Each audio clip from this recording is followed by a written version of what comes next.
I just want to show to you guys that quarantine won't stop our productivity because it comes from within ourselves.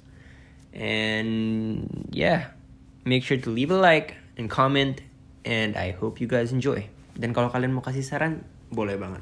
Thank you guys. Assalamualaikum warahmatullahi wabarakatuh. Perkenalkan, nama saya Devan Hidayat Pratama dengan NIM K25171021. Di sini saya akan menjelaskan hasil dari prakerin saya tentang bagaimana cara mengoperasikan serta merawat water treatment plant, khususnya yang berada di Prime Water Cabanatuan City, Filipina. Dalam penjelasan kali ini, saya akan membagi kepada 3 subbab bagian. Yang pertama adalah tentang sejarah dari Prime Water Cabanatuan City. Yang kedua adalah tentang pengertian, pengoperasian, perawatan, serta apa itu water treatment plant. Dan yang ketiga adalah tentang cara pengoperasian serta cara perawatan water treatment plant. Subbagian yang pertama adalah tentang sejarah penempatan dan siapa itu penempatan. Prime Water adalah perusahaan penyedia air yang melayani air yang aman dengan kualitas terbaik bagi masyarakat Cabanatuan City dengan menjaga tekanan air minimal 10 PSI 7 kali 24 jam. Yang kedua adalah tentang sejarah Prime Water. Di 1922, government atau pemerintah kota memerintahkan untuk menyediakan atau membangun sekitar 300 koneksi layanan air bagi masyarakat kota Cabanatuan. Kemudian, pada tahun 1974, pemerintah menamai perusahaan tersebut yaitu CCWD atau Cabanatuan City Water District, yaitu sebuah perusahaan publik semu.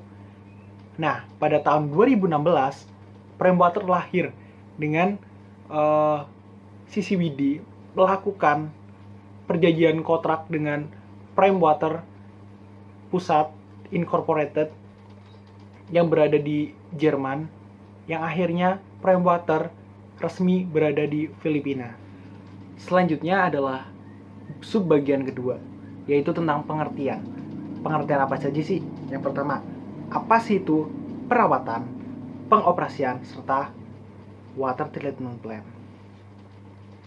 Pengoperasian, menurut Wijono HS, pengoperasian adalah batasan pengertian yang dijadikan sebagai pedoman untuk melakukan suatu kegiatan ataupun pekerjaan. Atau dengan kata lain, pengoperasian adalah kegiatan untuk melakukan suatu pekerjaan dengan berpedoman pada standar operasional prosedur yang berlaku. Nah, kemudian apa sih itu perawatan? Menurut O'Connor, definisi perawatan atau maintenance adalah suatu kegiatan untuk memelihara dan menjaga fasilitas yang ada serta memperbaiki, melakukan penyesuaian atau pergantian yang diperlukan untuk mendapatkan suatu kondisi operasi produksi yang maksimal. Itu definisi dari perawatan. Kemudian, apa sih itu water treatment plant? Water treatment plant atau biasa dalam bahasa Indonesia disebut instalasi pengelolaan air adalah sistem atau sarana yang berfungsi untuk mengolah air dari kualitas air baku yang terkontaminasi hingga menjadi air yang berkualitas yang siap diedarkan di pasaran. Kemudian di dalam water treatment plant terdapat beberapa komponen, teman-teman. Yang pertama adalah pompa, yang kedua adalah raw tank, yang ketiga adalah media filtration, yang keempat adalah product tank, yang kelima adalah ultrafiltration, yang keenam adalah booster pump, yang ketujuh adalah UV light filtration, dan yang terakhir adalah pipa. Semuanya itu memiliki fungsi masing-masing, teman-teman. Di sini saya akan menjelaskan tentang cara kerja water treatment plant untuk menghasilkan air yang bersih dan layak untuk dikonsumsi. Di sisi WD terdapat 3 proses penyaringan yang membuat air menjadi lebih bersih dan sehat.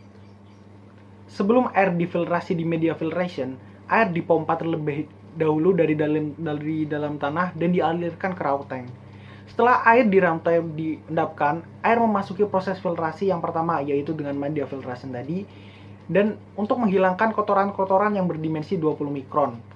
Setelah melalui media filtration, air difilter menggunakan ultrafiltrasi untuk menghilangkan minyak ataupun tanah yang tidak tersaring pada media filtration. Nah, setelah itu, air ditampung di product tank dan kemudian diberi klorin sebagai disinfektan agar kuman-kuman yang berada di air menghilang. Nah, setelah itu booster pump akan mengirimkan air yang berada di product tank ke rumah-rumah warga. Tetapi sebelum itu dilakukan penyaringan ulang menggunakan UV light filtration agar si kuman-kuman ataupun bakteri-bakteri yang terkandung di dalam air menghilang. Kemudian kita memasuki ke subbagian yang ketiga, teman-teman, yaitu tentang pelaksanaan prakerin saya selama berada di Prime Water Cabanatuan City. Yang pertama saya lakukan saat berada di Prime Water Cabanatuan City adalah mengoperasikan beberapa benda ya teman-teman, yaitu booster pump, mengisi klorin, serta mengoperasikan generator. Pengoperasian booster pump ini dilakukan secara otomatis teman-teman dengan menggunakan aplikasi. Nanti kalian bisa lihat skemanya di sini untuk melihat bagaimana cara menonaktifkan dan mengaktifkan booster pump tersebut. Yang kedua adalah saya akan melakukan pengisian klorin, teman-teman. Klorin ini akan dikirim ke setiap stasiun pemompaan air dalam kurun waktu seminggu sekali. Klorin yang di stock up oleh stasiun biasanya terdiri dari 2 drum klorin yang setiap drumnya berisi 80 liter klorin. Pemakaian klorin atau standar perbandingan antara klorin dengan air adalah 2-3 ppm atau 2-3 mg klorin dengan 1 kg air. Dan di water treatment plant ini saya juga mengoperasikan generator, teman-teman. Generator ini dioperasikan saat terjadi pemadaman listrik ataupun listrik yang berada di stasiun tidak memungkinkan untuk melakukan pemompaan ataupun pemboosteran, teman-teman. Nah, generator ini cara menyalakannya itu sama seperti generator pada umumnya, teman-teman. Sebelum menyalakan, kita harus mengecek kelumasan, kelistrikan, ataupun bahan bakar yang berada di generator, teman-teman. Apakah sudah siap? Jika sudah siap, kita menyalakan seperti generator pada umumnya, yaitu dengan menekan tombol on ataupun mengengkolnya, teman-teman. Seperti itu. Nah, setelah itu kita akan lanjut ke bab selanjutnya, yaitu tentang perawatan apa saja yang dilakukan di water treatment plant. Di Prime Water, khususnya di water treatment plant-nya, kita melakukan beberapa perawatan pada bagian-bagian tertentu, teman-teman. Yang pertama adalah pada bagian pompa, kemudian pada bagian routing, media filtration, product tank, ultra filtration, UV light filtration, dan pipa. Yang pertama yang akan saya jelaskan adalah perawatan pada centrifugal water pump. Perawatan pada centrifugal water pump ini cukup rumit, teman-teman. Ada 3 perawatan, yaitu tentang routine maintenance, predictive maintenance, dan preventive maintenance. Di centrifugal water pump, routine maintenance meliputi pemeriksaan pressure gauge, pemeriksaan kondisi oli, pemeriksaan temperatur fluida, memeriksa apakah terjadi vibrasi yang besar, pemeriksaan baut-baut pada sambungan yang ada di water pump tersebut. Kemudian adapun predictive maintenance, yaitu tentang pengecekan terhadap temperatur mesin saat bekerja, kemudian mengukur tingkat kebisingan mesin, pengecekan vibrasi pada alat putar, kemudian memprediksi terhadap kerusakan dari mesin tersebut. Dan yang ketiga adalah tentang preventifnya, teman-teman. Preventive maintenance yang dilakukan pada water pump antara lain adalah dengan menambah atau mengganti grease coupling, memeriksa line pompa dan cek valve, membersihkan oil filter dan cooler, periksa kondisi oli gearbox, periksa lateral pipe pompa, memeriksa dan membersihkan suction strainer pompa, ukur vibrasi sebelum dan sesudah preventive maintenance, periksa alignment atau pelurusan poros sebelum dan sesudah preventive maintenance, memeriksa baut-baut pondasi, dan membersihkan mesin serta area yang di sekitarnya, teman-teman. Nah, yang kedua adalah perawatan pada raw tank. Perawatan pada raw tank cukup sederhana, teman-teman, karena hanya memerlukan routine maintenance yang dilakukan setiap bulan, yaitu dengan mengecek kebocoran pada tangki. Yang kedua adalah mengecek tekanan setelah raw tank, apakah masih sesuai standar ataupun berkurang. Jika berkurang, bisa dipastikan ada yang bocor, teman-teman. Dan yang ketiga adalah pembersihan raw tank. Ini dilakukan selama setiap 3 bulan sekali, teman-teman. Yang ketiga adalah perawatan pada media filtration. Perawatan pada media filtration juga cukup mudah teman-teman, yaitu hanya dilakukan routine maintenance, bisa selama 1 bulan sekali, ataupun ada yang 3 atau sampai 6 bulan sekali. Adapun perawatannya meliputi pemeriksaan terhadap saluran inlet dan outlet pada media filtrasi. Jika ada kotoran atau puing maka harus dibersihkan. Kemudian periksa lapisan permukaan filter setiap bulan, apakah permukaan filter tersebut tersumbat, atau jika tersumbat, lakukan langsung pembersihan filter. Yang ketiga, periksa bagian bawah media filtrasi setiap bulan, apakah bersih dari sedimen. Jika ada banyak sedimen, lakukan pembersihan di kolam sedimen. Yang keempat adalah lakukan pemeriksaan kolam sedimen. Jika tinggi sedimen sudah lebih dari 6 inci, buang sedimen yang ada di kolam. Kemudian yang kelima adalah periksa filter pasir, inlet, outlet, ataupun keadaan sekitar media filtrasi, ada bau atau tidak. Jika ada bau, perbaiki atau ganti struktural yang rusak. Biasanya tercium bau. Jika tercium bau, maka ada struktural dari media filtration yang rusak, teman-teman. Dan yang terakhir adalah lepas atau ganti media 2-5 inci teratas setiap 3-5 tahun. Nah, kemudian perawatan yang selanjutnya adalah perawatan terhadap product tank.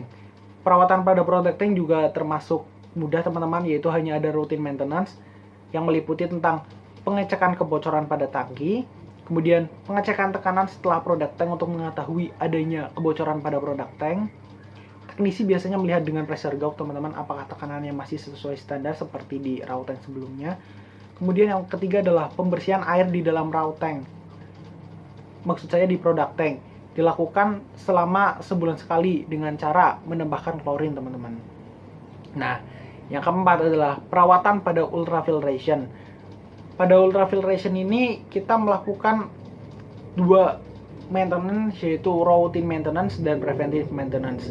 Routine maintenance ini yaitu CIP atau clean in paste, pembersihan membran dengan surfaktan atau alkali rendah busa dengan persentase 0,6% sampai 1% untuk pembersihan maksimum 40-60 menit teman-teman.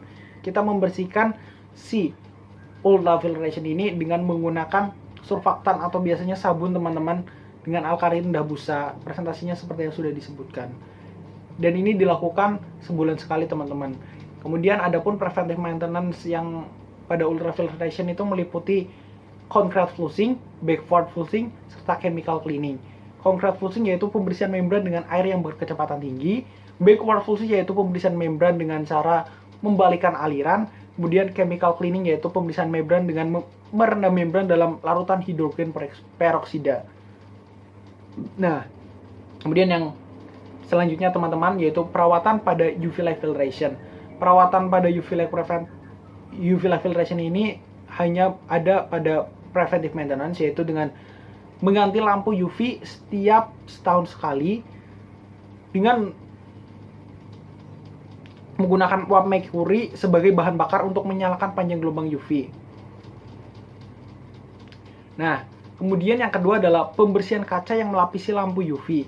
Setelah lampu UV diganti, selongsong kaca yang mengelilingi lampu harus bersih agar lampu dapat bekerja secara efektif. Periksa selongsong kaca saat Anda mengganti lampu untuk memastikannya bersih.